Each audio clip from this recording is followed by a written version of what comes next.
नंदनवन। नंदनवन तपोवन से 12 किलोमीटर दूर और ऊंचे धरातल पर स्थित था।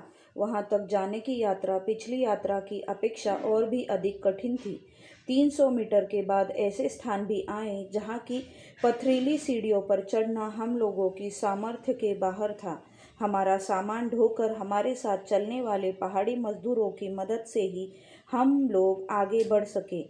नंदनवन पहुंचते पहुंचते शाम के 4:30 बज गए थे। पहाड़ी मजदूरों ने हमारे तंबू गाड़ दिए। मुंह हाथ धोने के लिए हम लोगों को गर्म पानी दिया गया। अंधेरा घना होता जा रहा था। बर्फीली हवाएं चल रही थी। हम सभी अपने अपने तंबुओं के अंदर चले गए। मैंने साधना की, थोड़ा बहुत भोजन किया और बिस्तर पर सो गया। ठंड बहुत तेज थी। पर्याप्त गर्म कपड़ों के बावजूद तंबू के अंदर भी ठंड थी, इसीलिए मैं ठीक से सो नहीं सका।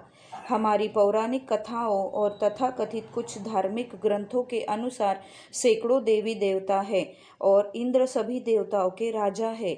नंदनवन को इंद्र का उद्यान कहा जाता है। नंदनवन एक विस्तृत उद्यान है जहाँ विभिन्न प्रकार के आकर्षक कई आकार और रंगों के तरह तरह के सुगंधित पुष्पों के पौधे हैं। वहाँ पर ऊंची नीची घाटियाँ भी हरी भरी मखमली कालीन जैसी मुलायम है।